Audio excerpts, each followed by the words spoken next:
blessed be, and welcome, and happy solstice to you. Wow, been quite a while since I've had the chance to do one of these. Life has been treating me well, largely, but also requiring much more of my time in exchange, which is to say, got a day job that I like, and it's treating me decently for once, but it's also taking out a whole lot of my brain meats, which I'm not used to.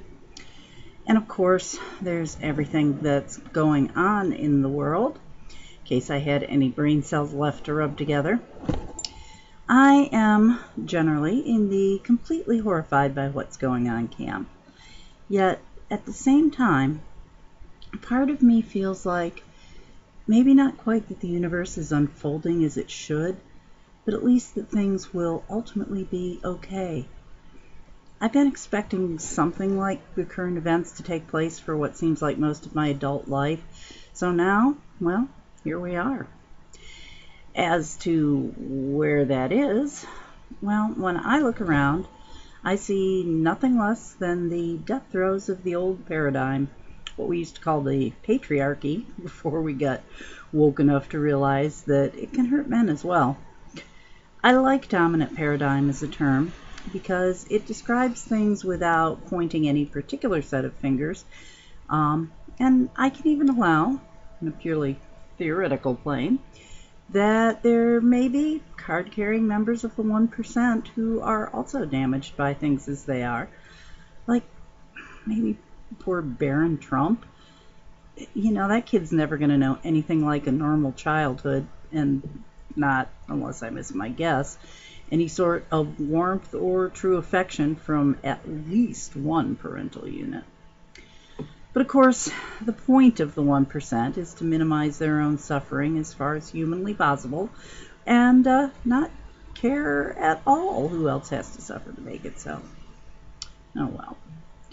When I say that things are going to be all right, well, I've come on here before, I think, to say that I think one of the biggest sources of power that we the people have is blatant disbelief. Nope, we flat out do not accept that version of the world that's attempting to force itself on us. I suppose that's really the heart of what resistance, hashtag, is all about. Us saying, no, we don't agree and we won't play along. That's passive resistance, and that's certainly good. I'm advocating for a more active sort. And of course, there's the active sort of get on the phone and be in touch with your legislators, write letters. Not so much all about signing the petitions myself. I used to be, but honestly, I think that it's just a way to get you to feel like you've done something, and then they just into the circular file with it, if you can do that with an electronic petition. Anyway, what I was starting to say is that our active resistance needs to be not just that we disagree, it's that we don't even recognize that world as existing. It's a variation on that old surrealist graffiti, ignore alien orders. They have no power over us if we don't cede it to them. They want the Handmaid's Tale, we want... I still can't think of the most utopian, joyous story to insert here, because maybe it still needs to be written. And, you know, if you're a writer out there, you might want to think about it. Or if you've got something to suggest, let me know, because I would love to read it. What I'm thinking of are things like The City from Fifth Sacred Thing, or maybe Ramez Nam's Nexus, possibly Kim Stanley Robinson's New York 2140. All of those are as much about the struggle to achieve a better worldview as what it's actually like once we're there. I don't know. If I think of a perfect example, I'll try and add it in the comments. And as I've been sort of thinking this over, I keep coming back to Lothlorien, maybe, from The Lord of the Rings. You know, without that whole nasty ring business. Maybe it's what it's like over in the Grey Isles if you go into the west. Anyway, here we are at the summer solstice, already a time when our joyous energies should rise up. Summer solstice, which is known in the northern hemisphere as midsummer or Litha. It's the longest day of the year. The sun has reached its peak in its full brilliant glory before it will begin making its slow descent back into darkness.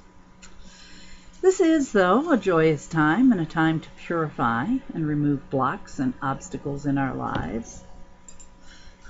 And doesn't that just sound like something that desperately needs doing right now? It is, and perhaps not coincidentally, also Pride weekend, or one of them. I think June is well on its way to becoming Pride Month, which is fine. Pride is the ultimate fuck you to the old paradigm, to Gruad the Greyface and his minions who would shove us all back down, back into closets, back to the kitchen, back away from the centers of power they so greedily seek to hold on to. It's much try to stuff a genie back in the bottle. We are out in all the many ways that people can out themselves. We're here, and it's time to get used to it, because honestly, we're really not hurting anyone. In keeping with Pride, but also with the shift in seasons, this is a time to think of rainbows. I have rainbows on my desktop as I'm filming this.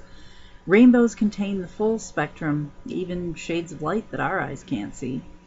And so too does the rainbow flag encompass all shades and orientations. As Uncle Al famously once said, "Do what thou wilt shall be the whole of the law," followed by "Love is the law, love under will."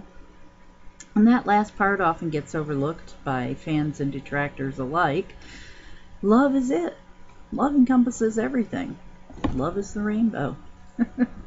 It even includes hate, which might seem contradictory, but think about it.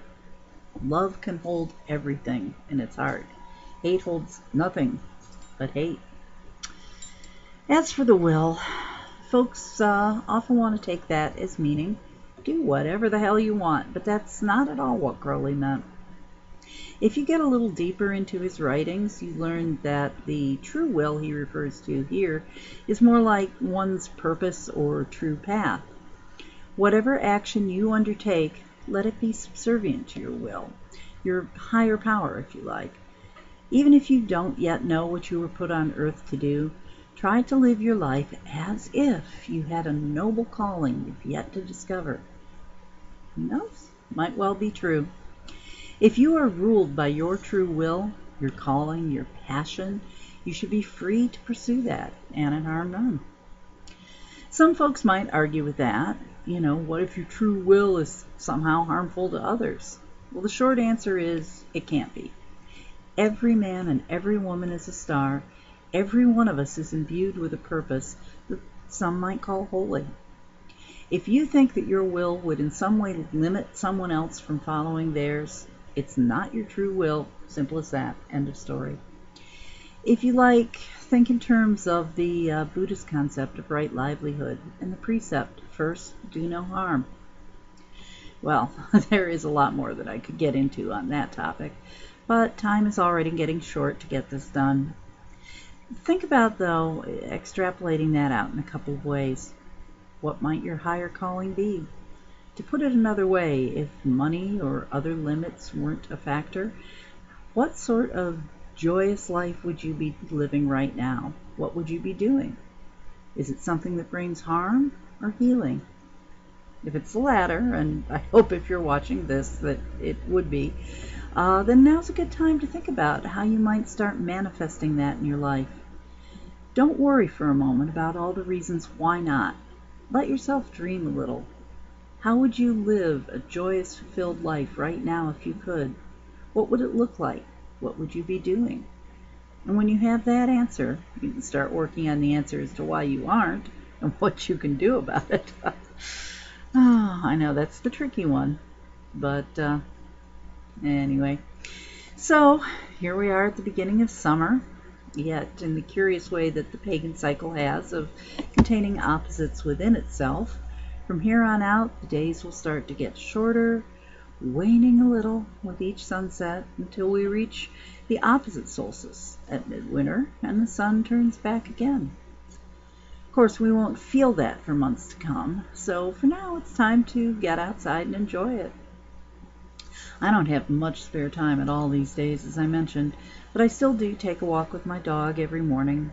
I listen to the birds, look at what's blooming, watch the sky, and breathe some fresh air.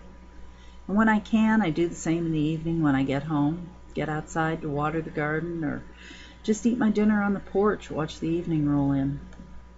And speaking of the garden, I might have gone a bit overboard this year.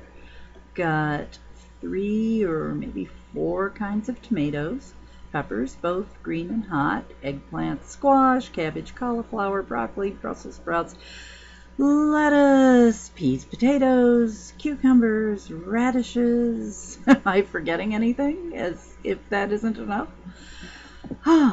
Mother Nature has actually been very kind to the garden here on the North Coast so far this year. We keep alternating a few days of rain, then a few of sun and heat, back and forth. Now, I could say that those few days of rain often seem to come, or at least a couple of times have fallen on a weekend when there might have been a festival, but hey, anyway, we're past that point now, right? Needless to say, though, the plants are loving it. Nothing has been in the ground more than about 5 weeks, really, and a few things only half of that. But my tomatoes, they're already a foot tall. The peppers are setting blooms. I always plant my tomatoes sideways with just the tippy-top leaves sticking out, what I call just burying them right up to their necks, because that way all that long stem will set roots, and that gives them more ways to suck up moisture and nutrients, and it really seems to work, so keep doing it. I don't have too many pictures of the garden yet. Really don't have time to edit any in here as much as I would like to. But if you want to see what my garden looks like, you can find me on Instagram as Miss Wolf Kitten. Don't expect a lot, though. It's healthy, but it's a bit on the wild side, as I just haven't had the time to pretty it up as much as I'd like. I am working on that as summer rolls along, trying not to overcommit myself, and then I always wind up doing it anyway. Speaking of overcommitting oneself, there's also the Starlight Festival. How it can be Starwood time already, I don't know. But it is. This will be the 37th year for this one-of-a-kind event down in southern Ohio. I have been going on and off for something like 32 of those years. Yikes. Though I did take some time off from attending at the end of the 20th century, and doesn't that sound odd to say? It's, yeah, working vacation for me, like they all are, but I do love it. Starwood by day gets you out in nature, and you know, even if it's hot or rainy, and you can pretty much guarantee that it's going to be both, as long as you're prepared, know what you're doing with your camping, you know, make sure you've got a tarp over the tent to stave off the rain, a shady place to get out of the sun, plenty of sunscreen, bug spray, etc.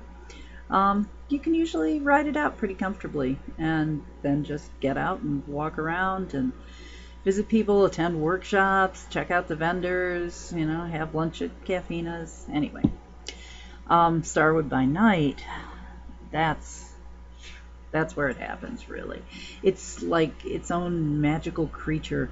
Fairy lights and projections everywhere, drum circles all night, torchlit paths.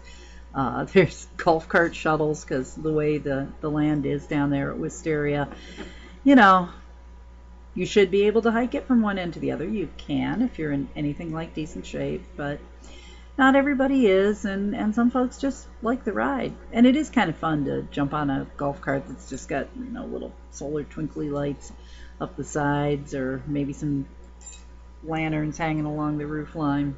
Go for a cruise. Anyway, you can really feel like you have just entered another realm, and you have. It's another way of life. It's another way of looking at the world, another way of being. So, you know, if you're around Ohio and free the second weekend of July, you feel like checking it out, there's a weekend rate, there's a college ID rate. Go to starwoodfestival.com, get more information on that. Anyway, I think that's about all I've got for now.